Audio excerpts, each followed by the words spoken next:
Hi everyone, welcome back to the channel and welcome back to another book video. This video is sort of a roundup of all the books that I've read in the past 2 months, so from April to May, which, can you believe it's already May already? Like, the year is actually flying by, which is so scary, but we're not going to talk about that in this video. We're going to talk about the good books that I've read. I read 5 books from April to May, and they're sort of like a fun, wacky mix. There's some older works that are like bordering on classics, there's some contemporary literature, there's works that were, long listed for the Booker this year. Honestly, all of them are really well written and interesting, so I'm really excited to talk you through them. And yeah, let's get started with A Simple Passion by Annie Ernaux.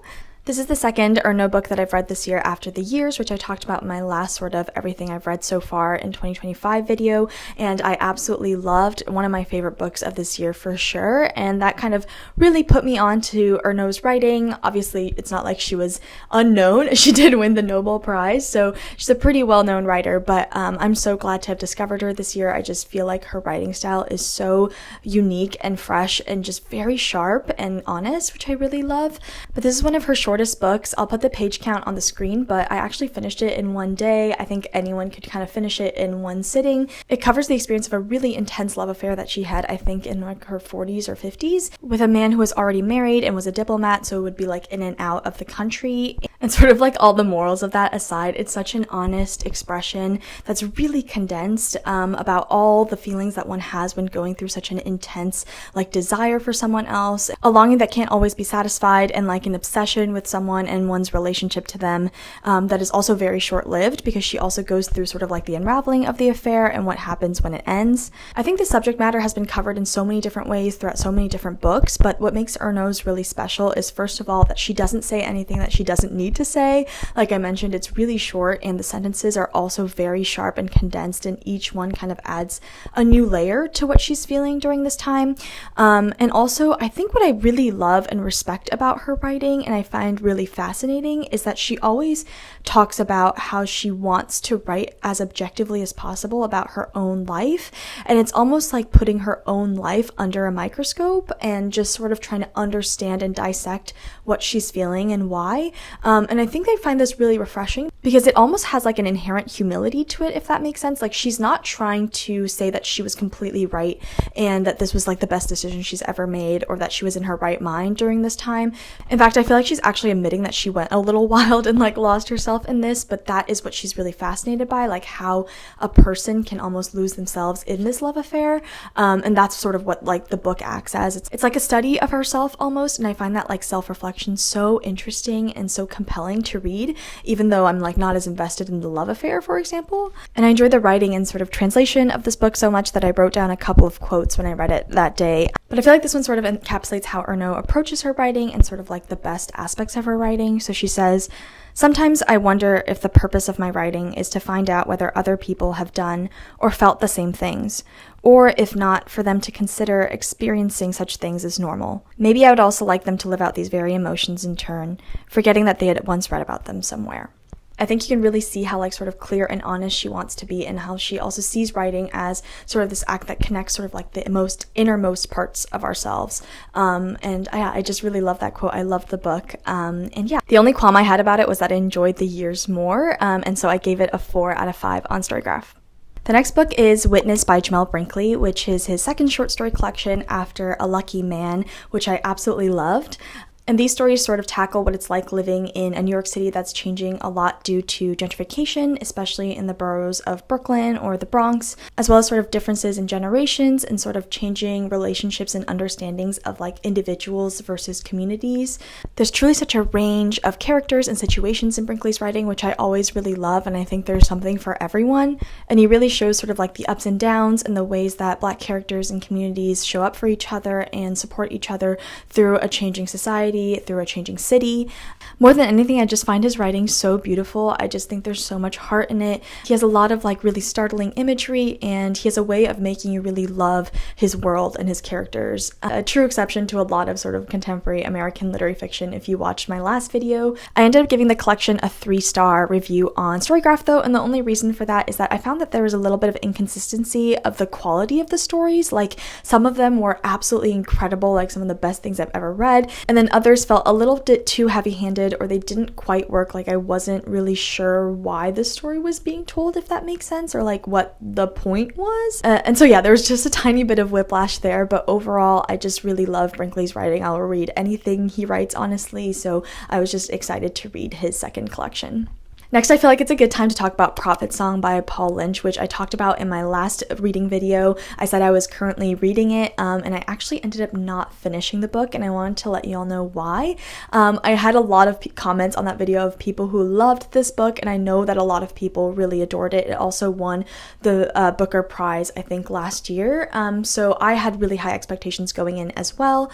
It's essentially a very realist dystopian novel about contemporary Ireland when a sort of like a fascist government takes over and they slowly start to like infiltrate the society, and it's told from the perspective of a woman whose husband goes to protest and then is sort of disappeared and she never hears from him, and like sort of her life falling apart from there, and the society also sort of falling apart. It kind of shows like how fragile democracy is and sort of freedoms are in our current political climate, and I feel like because of that it felt very relevant and also important. But my main issue with it was that I just knew exactly where the story was going. Like we've seen this time and time again across history, across the world, and other than maybe feeling like a fear that this could happen or feeling sympathy for those who already live in sort of fascist regimes, I wasn't really sure if there was anything more to gain from the story, if that makes sense.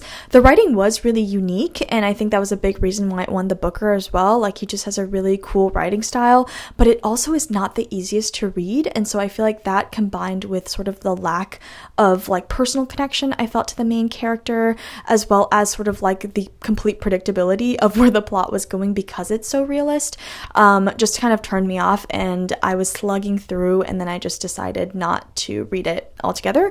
I know there's a big range of opinions on this book and a lot of them are positive, but I personally saw this comment on Goodreads that I'll put on the screen that I felt like kind of summarized my thoughts on it as well. Like I didn't really realize I was thinking that, but I think reading the review I was like, oh, that's exactly sort of how I felt, which is, you know, this happens across the world. This has already happened across the world, and it felt a little strange that just because it was in like a fictional contemporary Ireland, we were really like shocked and like racked by this book. Again, you could have told it in so many real life places where this has happened, and I actually feel like I would have been more invested because then it's like sort of exploring like how we actually got here. So yeah, those are my personal thoughts about it. I'm a little sad that I didn't get to finish, but it's okay. I think it was time to let it go. The next book I have a physical copy of, yay, and it's Journey to the Edge of Life by Tezer Ozlu.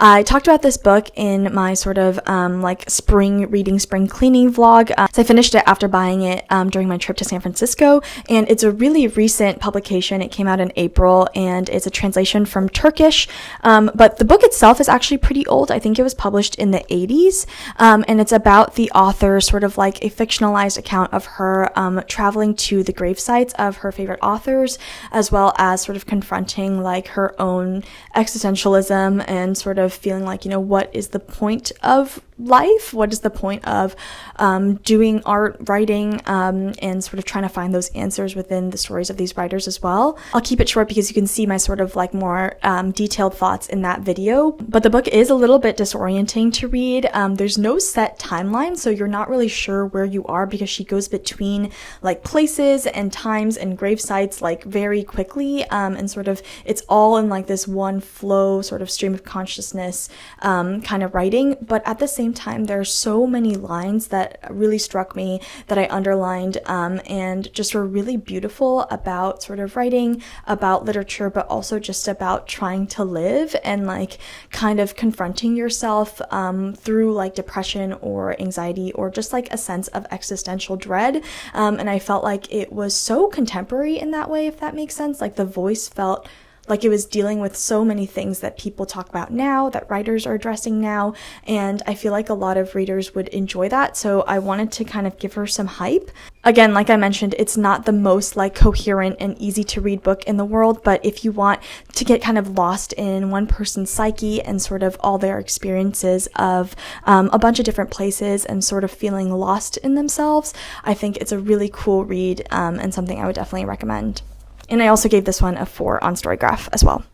Next, we have The White Album by Joan Didion, which is a collection of essays published in 1979, and she kind of examines, as she always does, like mass culture, popular culture, as well as particularly sort of like the currents of the 60s and the feeling of the 60s, as well as that kind of coming to an end. She kind of links the social currents of the time with her personal life, her personal travels, and experiences as a journalist. This is my first Didion after reading Slouching Towards Bethlehem, I want to say in like 2016 or 2017, so almost like 10 years ago, which is crazy. But I picked Didion up again after seeing Nathan's Nook.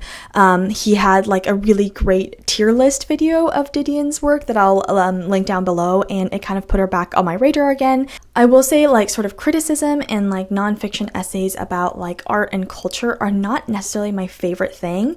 I don't like hate them by any means, but I just think that they're not like something I would read voluntarily most of the time. I much prefer fiction, but also it's so interesting to read about the era of like the 60s and 70s through Didion's lens. Like, she really is so sharp when it comes to observing how culture moves, how sort of hypocritical a lot of, you know, popular movements are, but also how like they're responding to like real life consequences of government policies, of war, of whatever at the time. I really liked the first section of this book where she is kind of talking about being in California in the 60s and sort of like a lot of liberal movements that were forming at the time, and sort of like the infighting between the organizers and a little bit of like hypocrisy within the movements, and maybe her personal life a little bit, but like not too in depth. And it feels like, for me anyway, I think Erno might be more of my cup of tea, because like I mentioned, I'm less interested in like the societal currents and the criticism related to it, and more interested in sort of like this person's experience of that time and their willingness to examine themselves and their emotions.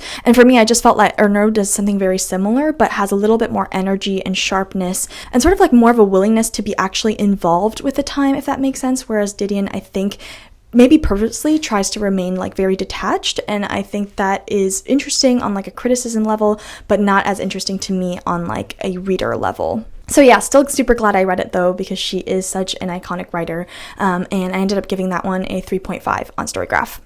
And last but not least, we have Reservoir Bitches by Dalia de la Cerda. Truly such an iconic title. It like drew me in right away, and I found this because it was actually longlisted for this year's International Booker Prize, and I was kind of looking through trying to find ones that caught my eye, and this one immediately looked so interesting.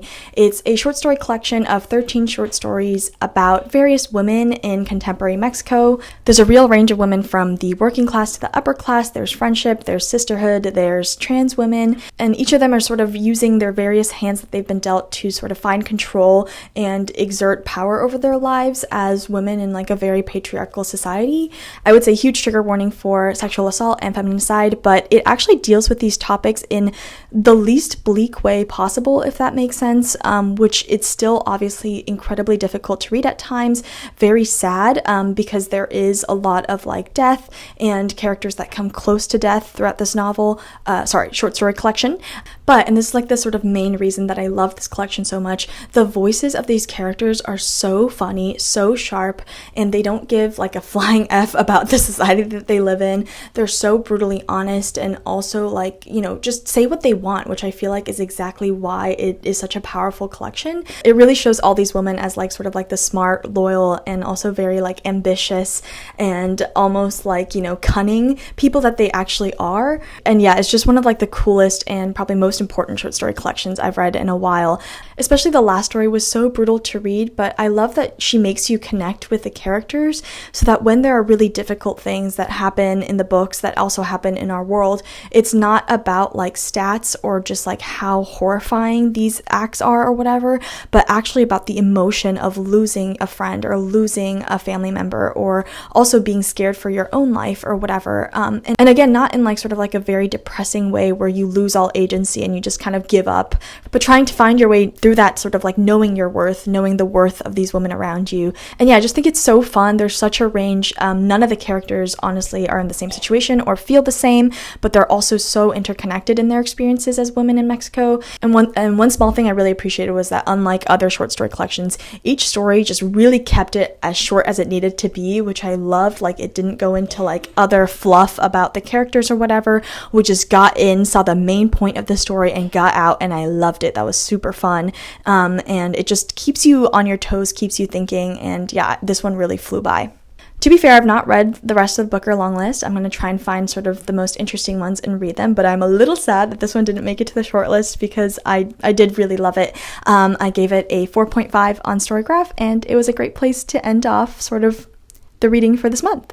So those are sort of the 5 books that I've read from April to May, I guess 6 if you count Prophet Song. I had a slight slump in the middle where I was like, I don't really know what I'm reading. I don't really have a TBR, but I think I'm kind of finding my footing again. All these books got me really re-energized about reading for this summer, and I will have sort of like a summer TBR list video coming very soon.